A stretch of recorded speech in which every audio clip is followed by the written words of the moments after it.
A training session with Smurfy. This is a typical training that I do with all the horses, working on the walk, the speed control, keeping them loose, correcting anything that needs to be corrected. Just a simple training procedure, but very effective. So, this is what I'm basically doing, what's going on. So, you're going to be saying different things. His head going up and down, but I like to leave his head up where it's at so he'll let it sink by himself. Sometimes I'll correct it, but I try to let the horse first loose and free like he goes into nature, and then I will start making corrections as we go along.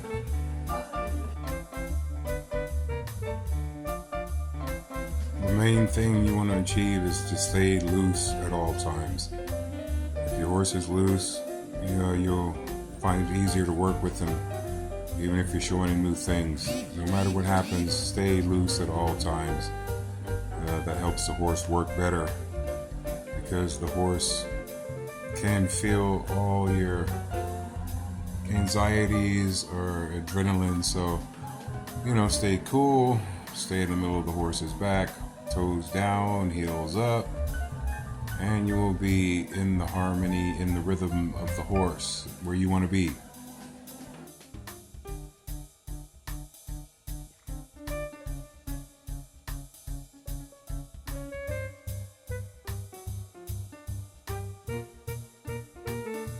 You can see here his head is in an upward position.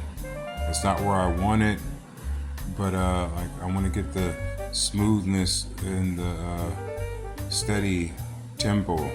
That's what I'm worried about first, because you get him loose, the head will drop automatic. So, sometimes I'll work it.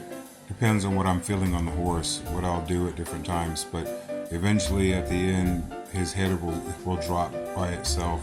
Like I said, sometimes I'll correct it, but I try to give the horse a chance that he gets so loose that he drops it by himself. But if not, I will correct it. So, training is not a fast thing, it's a slow thing. I like to get the horse loose and keep him loose. As long as I got a steady speed and he's not going fast or slow and he's loose, that's what I'm happy with right now. And then all the other stuff will come later on. Okay, right about now you can see I'm correcting him and making him drop his head because it was getting up too high. So correcting it, bringing it down, and as soon as he brings it down, then I release the pressure out of the mouth. First he's got to drop it.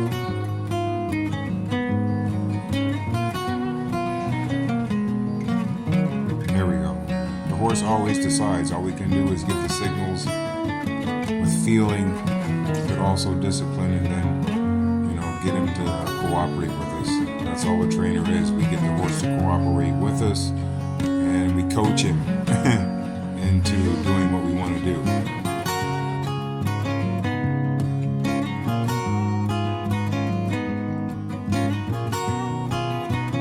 As you notice, his head is dropping and it's going up and down, but that's him doing it by himself. So when it drops, that means he's totally relaxed. But every time it goes back up, something is new or something's bothering him or he doesn't want to do. So that's how we're back up gear to work really well. He knows how to do it, but some horses don't really like to back up. But once you get them loose enough, they'll go ahead and cooperate with you if you don't back them to death. So we're on a little bit. Go forward.